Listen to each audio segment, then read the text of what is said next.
one thing that you did touch on was that you are willing to work with visitors to the area. Yes. Talk a little more about that. Well, the hunting and fishing on our private properties, we would deal with it on a case-by-case basis. If you're going to plan a trip to come to our area, you should plan it far enough in advance to where you can contact private property owners to let them know, I'm coming to your area this summer, we're going to go fishing, we're going to go camping, we're going to go hunting. And if you're going to do the research, find out where you're going to go, make some plans, and then think of it just as if you were going to travel to Europe. You're not going to go to Europe, just jump in the truck, fly there, go to the airport and fly over there. You're going to want to do some research. Find out who it is over there that you're going to, where you're going to stay at, where you're going to go, what's available, those types of things. That is what we're talking about with our private properties. We'd like to see people do that. You know, call in advance. We have numbers. We're available. We're listed in the phone book. You can find us on the internet, and we have email addresses and everything. We are very easy to reach, actually. Send us the information. Let us know you want to go and do this, and we'll tell you whether or not that activity is allowed on our private properties. I think the biggest problem with trespass is the visitors being uneducated on what the issue is. If they were to take some time to learn what is allowed, what is expected, where you can and cannot go, then I think we'd have a lot less trouble in regards to trespass. And I think that there's enough resources out there. There's a public office at the BLM, the DNRs, they're willing to help, and they have maps, they have all the information. The Park Service, when you show up into the area, if you've done your homework even in Anchorage or in Fairbanks or down in Montana, you go and you do your research, and then there's always going to be somebody available locally that can point you in the right direction and make sure that you are understanding everything correctly. And it's the same thing here. We'd like to see people do that. Very good. Is there anything else that you would like to add that you think that I missed in my questions? I don't think that there is a whole lot that I would add to it. Just, it's pretty much I think we covered everything. Okay. That's good. Okay.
A while later, they were showing somebody pointed it out to me, but yeah, it was like pretty interesting.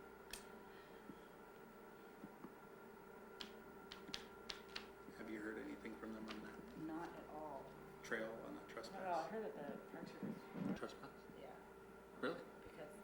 what I heard From- about 3 weeks ago. From who? From That the would people be that were hunting. the people that But- were, Because the Park Service said that they're supposed to manage the easements. Mhm. And those guys clearly cut right off, cut their own trail. yeah. So then. Hmm. take it to Well, I wonder court. who's doing that investigation. I would think Hunter Sharp. But actually, they have a criminal investigator. Go down there with them when they Yeah. photograph and document and all that. Well, and there's been some question about whether or not the Chetasleena is navigable. Mhm. I don't understand why that's a question. Well, if it's not navigable, it could wind up actually being our private property. Exactly, We could own I know. everything there. But I mean, I don't understand why they think it's navigable. Rivers are navigable, and they didn't do an actual in-field investigation. And the Chetaslena's on the list. It probably is. I don't know. Hunter called Tad today, and I should probably. Last hat. Good idea. Check that microphone. Could you go ahead Okay, well- and just say your name and spell it for me? My name is Ken Johns, Kenjohns, And what's your official title? President, CEO of Ahtna Incorporated. Okay. Now, well, first of all, if you could summarize some of the problems that have been occurring with trespass. Well, there's two areas that come to mind. One would be in the immediate area would be the Clutina River and the Golcana River. There's other places up north in the Mentasta area and down in the Chitna area, and we're experience a lot more trespass in our inholdings in the national park system. We have approximately over 600,000 acres of land inside the park that is managed by the state. So people fly in there and use that land without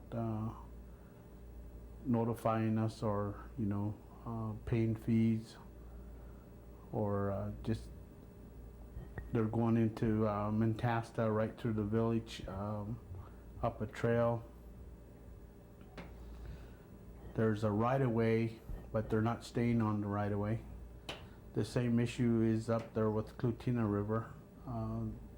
There is a right-of-way all the way up to the lake for 22 miles, but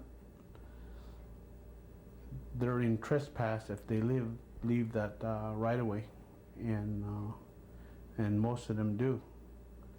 And a lot of times there's trash and there's beer bottles and a lot of different things on left behind. And Chitna, that's kind of a statewide issue.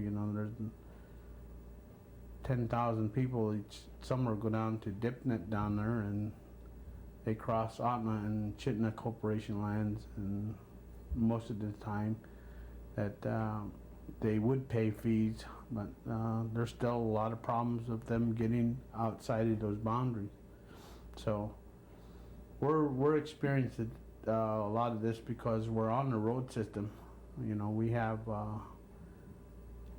I think probably 70% of the road system within our region boundary in the state of Alaska. Yeah, just looking at the map, it's much of your land seems like just follows the road system, or the road system follows much of your land, depending on how you look at it, I guess. This road system, we're accessible to Anchorage, to Kenai, to Valdez, to Fairbanks, to the lower 48, and we're connected all over. So Now, there's obviously been a problem with enforcement.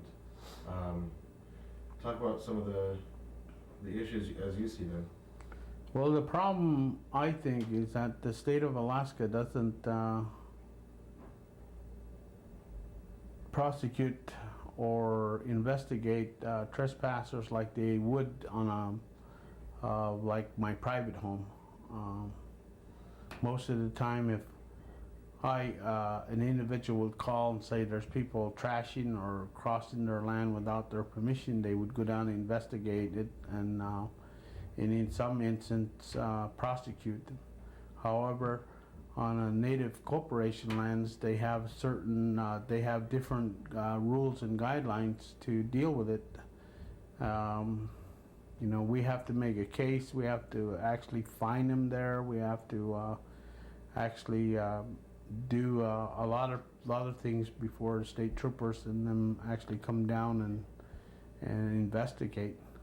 And most of the time, their excuse is that they don't have the manpower to do it. So, and it's widespread. Now, is there anything you see as potential solutions? Well, this trespass summit that we put together and we host had a lot of different agencies attended, as well as other regional corporations, and hopefully through that there are some recommendations that will come out of that summit for solutions for the state, as well as some maybe federal solutions.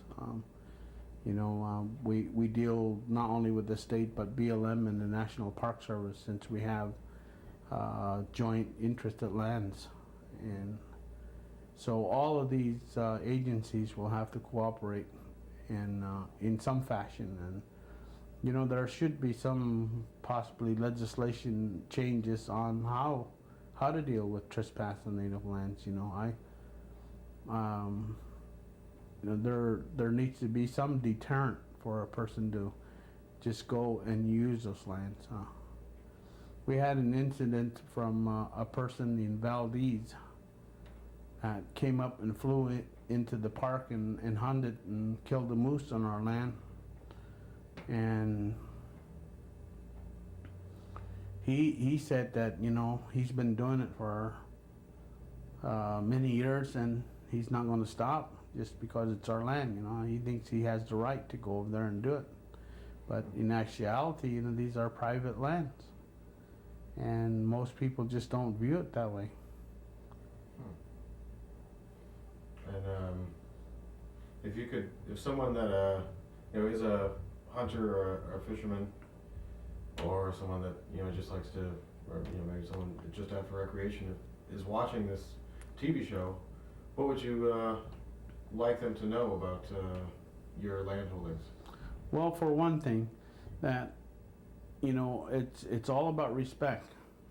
I think that native corporations would come up with some type of solution to allow people to access these lands if there's cooperation. Right now, the way it's being done is that they are disrespecting our, you know, our ownership of it, and actually just going out and doing it. And what's happening, it's ruining it for everybody. You know, eventually, if this continues, widespread trespassing, native corporations are going to probably just close a lot of the areas off, and that has happened in some cases. You know, Ahtna has closed a lot of their lands to hunting and fishing.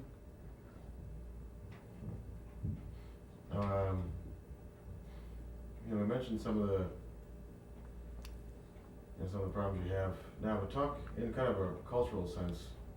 What you know, what these well, give me some history of the Ahtna people. Well, the Ahtna people have been in this area for you know, time of immemorial. They're nomadic. They're a nomadic tribe.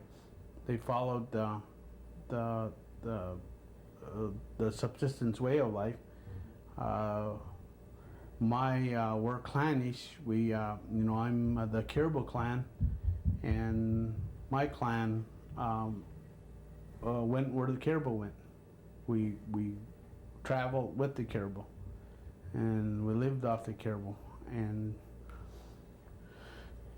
you know, there's you can see a lot of where these villages are situated right now. It's done there. That just didn't happen. You know, those happened because there was fishing areas. You know, like the Golcana up near Gokona and Chistochina along the Copper River, and Copper Center right at the center of Copper River, and Clutina and Chitna villages down there, you know, along the Copper River. So these villages were right near where they subsist all the time, and most of the villages are all you know, related into one family. Now, you know, looking at the map, you kind of see that the places where you have your land is you know, right along pretty much follows the rivers. Yeah. And the highways wound up doing the same thing. Talk a little bit about that. I mean, you related some, you know, that you're historically you used, you know, you followed the Caribou, and so talk a little bit about why everyone seems to be winding up in the same places. You know that, well, for instance, my village, the Copper Center village, Clutica, we're situated there because we have fish wheels up along the banks of the Copper River, and we have ties up to Clutina River. We hunted and fished up in that area. My dad, Chief Harry Johns, was actually born up on a Clutina Lake Trail in 1909, right near a place called Moses Rock. And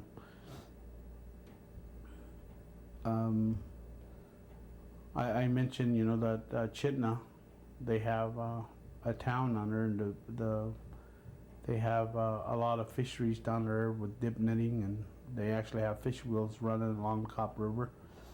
Golcana has fish wheels along the Copper River, so has Gokona and Chistochina area. And cool. Oh, okay. So we were talking. Them? Yeah. And back in the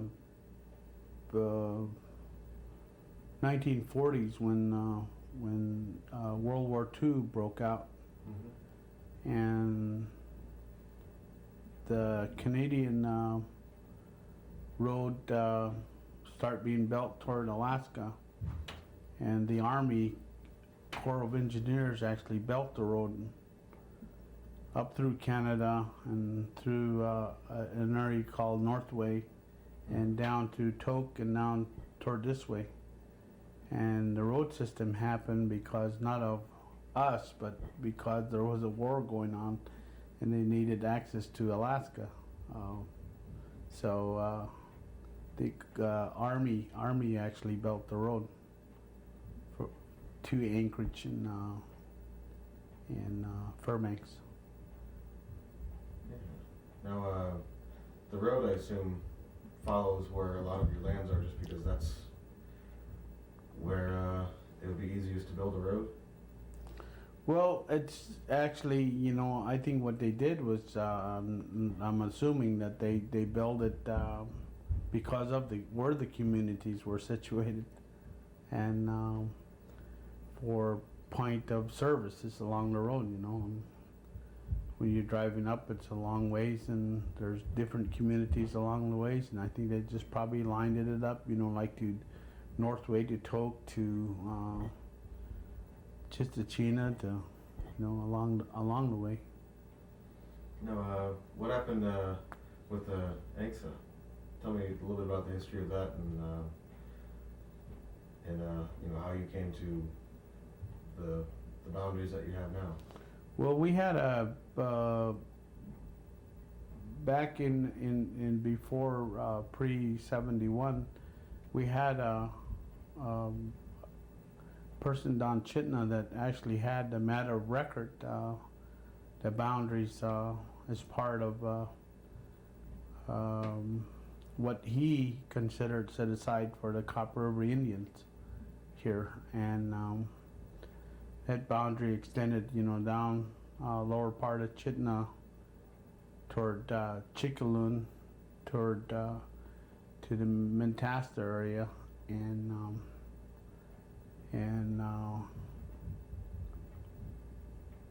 over to Camel.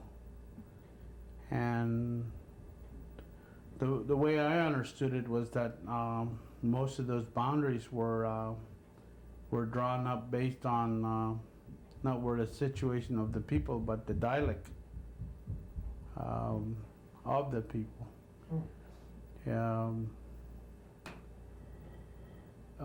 At the beginning, we had inside of our boundaries, we had Dot Lake and Tanacross, Tetlin, and Northway in our boundaries. And we have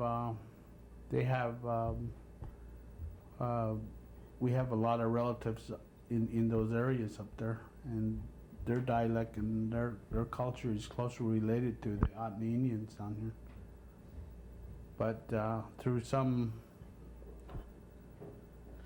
negotiations, those villages chose to go up in that area, and so that's how that happened. Now talk about on your lands. Talk about the rights that you have.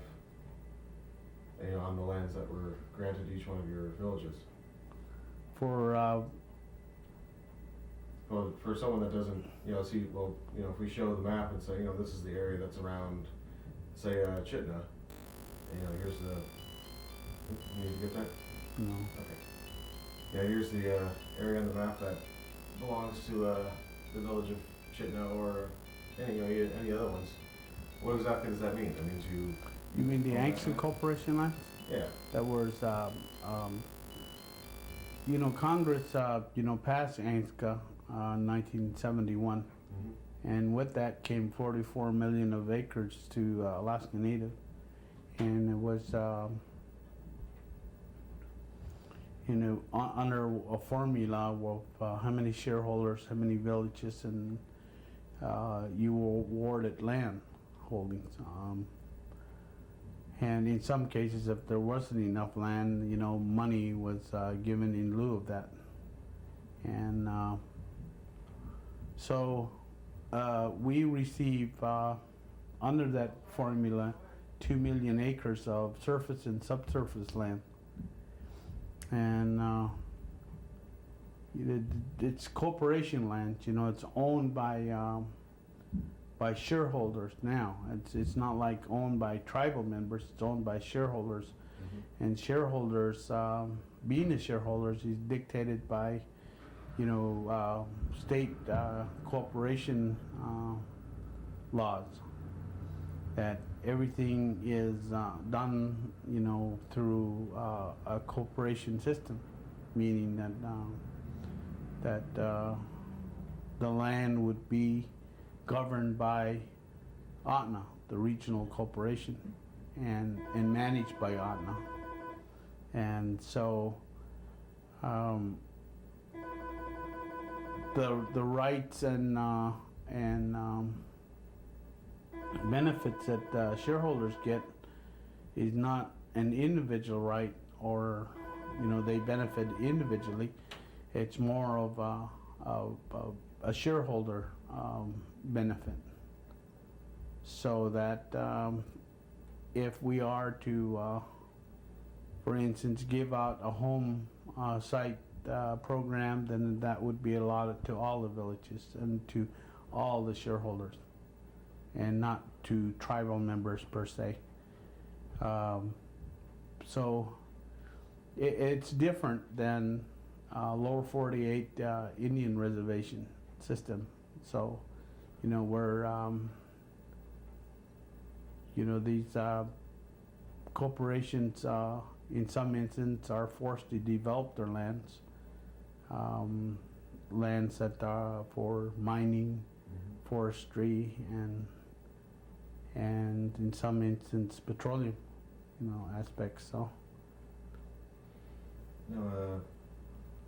As you know, when you've gone out to some of these areas and you've seen some of the destruction of trails that have been there for decades or even centuries, with people running 4x4s down them, and how does that sort of thing make you feel?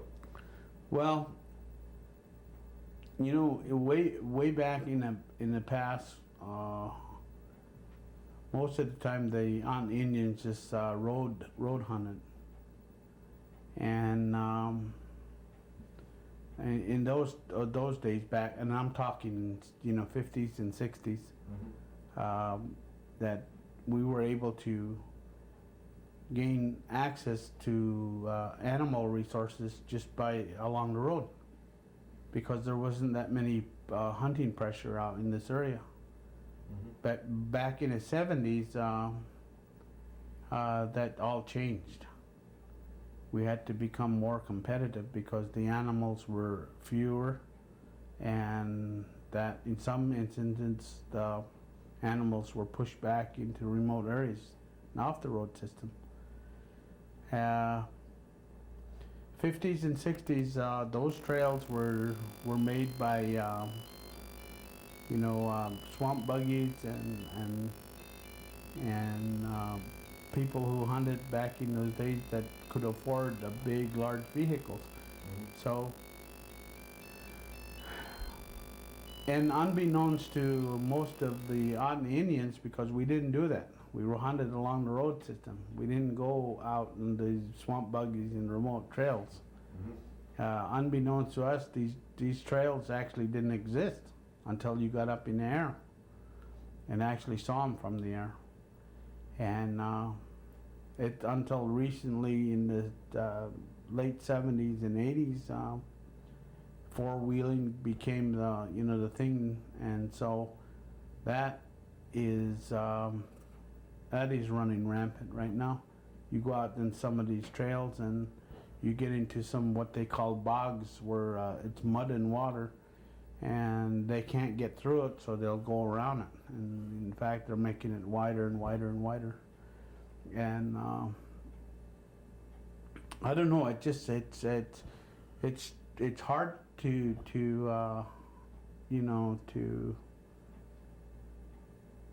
tell you how I feel about it, because it's something that I really didn't have any control over. Those things happened way back, and they're being used today. It's just it's there. How we deal with it in the future, I think there's some restoration being done for some of the trails. There's some things that I know that BLM is working with on some of these roads that they're doing some experiments on, and trying to limit the